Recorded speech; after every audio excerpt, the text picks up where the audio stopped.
Hello and welcome back to Bits and Bobs. Today's video is a timeline of British coinage history. We'll be going down the timeline chronologically through every major coinage event and the date that it happened. We begin with 785 AD, a very key date for British coins, as this is the first time that the English penny was minted. We can see here a penny.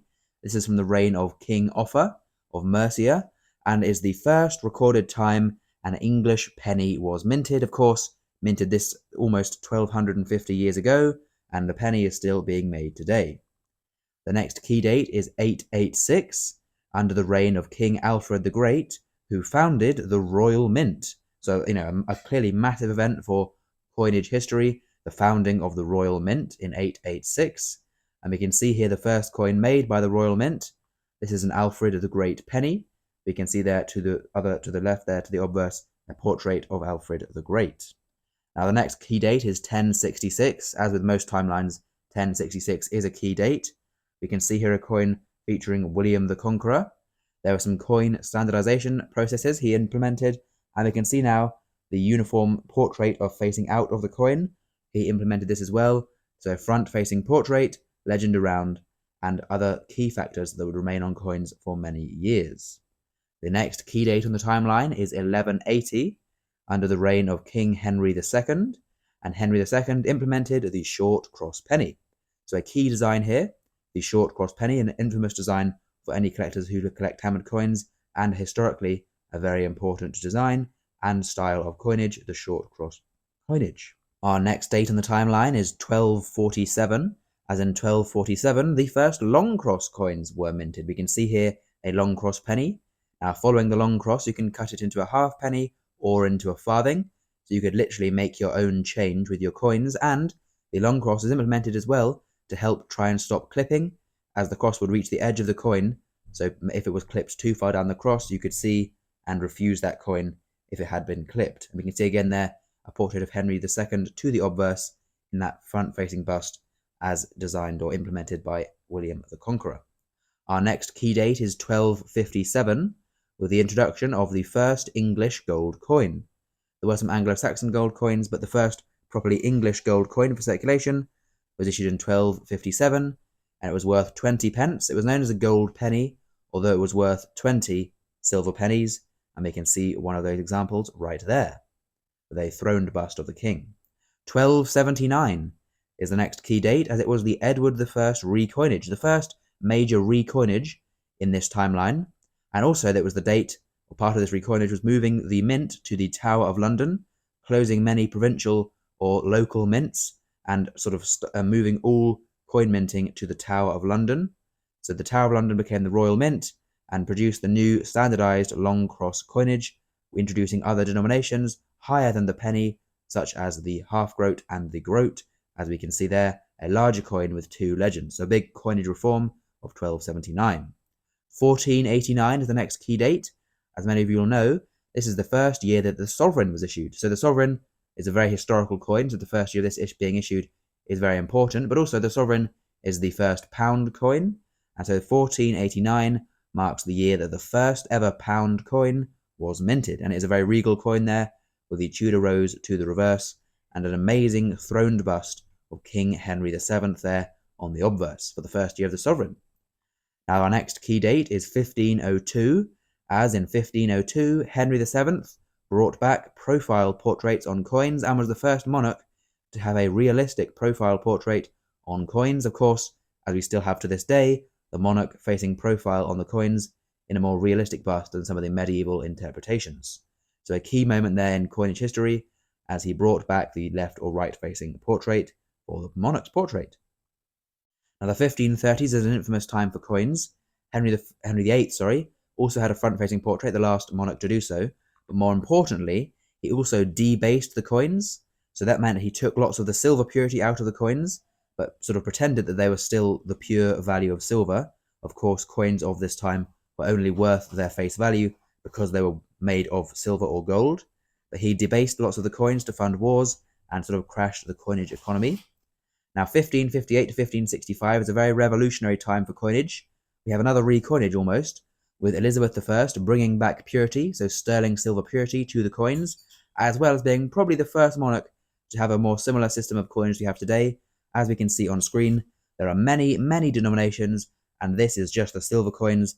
There were also gold coins, ranging from farthings, halfpennies, pennies, twopences, threepences, fourpences, sixpences, shillings, half crowns, crowns, and all kinds of denominations for trade across the country. Now, 1562, again during this time, with experiments going on within coinage, was the very first time that a milled coin was produced. Of course, all coins today are milled, but the first time one was trialed and tested out was 1562. We can see here a sixpence of 1562 that has been made with a mint that is not just done by hand. It's been made by a coin press, or milled as it is known. However, the process to do this was very time-consuming and expensive, so though successful, hammered coins were still used until later when milled coins were revived. 1603 is our next date, as it begins the reign of James I of England.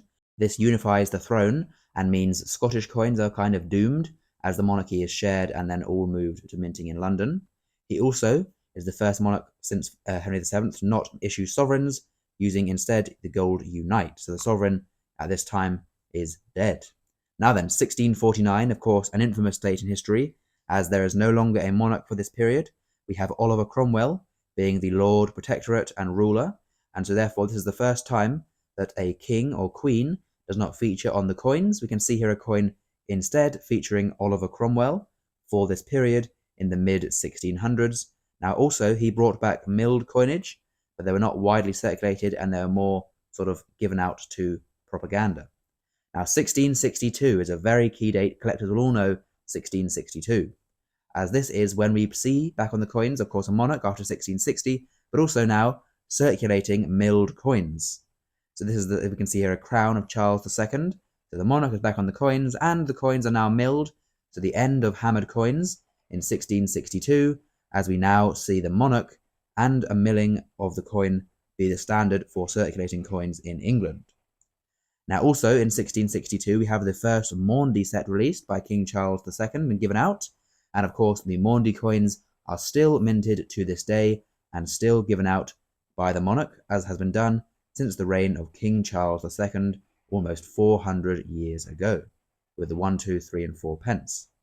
Now then, the next date is only the year after, in 1663, as 1663 is the first date, the first year, that the guinea coin is minted. So the sovereign is still dead at this time, but we have here the first milled gold coin, and it was introduced in 1663, and it was the guinea.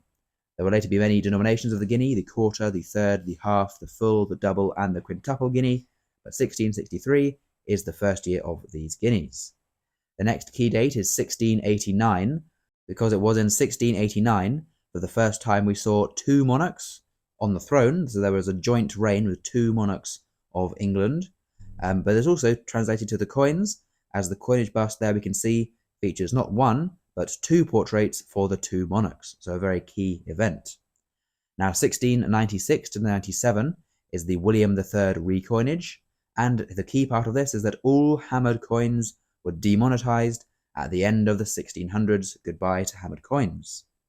Now, 1797 is our next key date, as we see the cartwheel penny being made. This is a very infamous coin, a very key coin of history, but also it is important because the silver penny has now been replaced. The silver penny, as I say, dating back to 785 AD, has now been replaced with a copper penny for the first time since the 700s, with the cartwheel penny being the first penny to be minted not out of silver.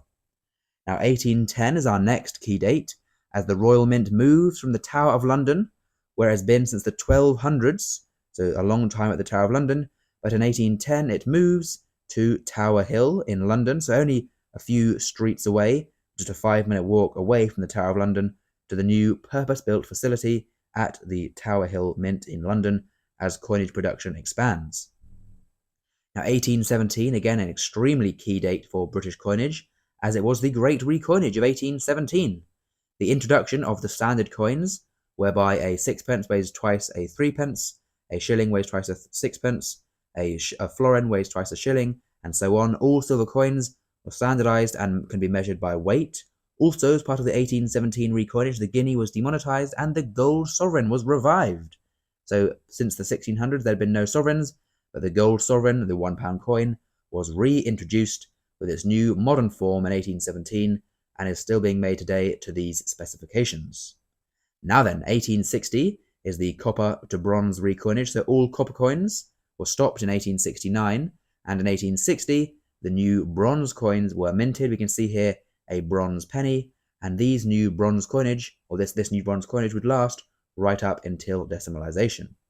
Our next key date is 1914, as at the beginning of World War I, it was ordered that all gold sovereigns were to be handed in to fund the war effort, so this marked the withdrawal of the British gold sovereign from circulation. It had been circulating in some form or another since the 1400s, but it was now withdrawn to fund the war effort in the First World War. After the First World War, in similar means to raise funds, in 1920, all coins were minted in 50% silver from then on afterwards. So sterling silver, like we see there, has stopped, and the new coinage here is made of only 50% silver for the silver, so only half silver and no gold in circulation after World War I. Now then, our next key date for history of British coins is 1937, the year that would have been the coinage of King Edward VIII, who would have broken a centuries-old tradition where the monarch faces a different way to their predecessor. So if they'd been facing left before, he would face right, but he preferred his left-facing profile and would have broken this tradition and would have had lots of other designs than another monarch. But as we well know, he abdicated less than a year into his reign, and so his coins never saw the light of day and never saw circulation. 1947 is our next key date, as it is the final, this is the first year rather, there is no precious metal in coins.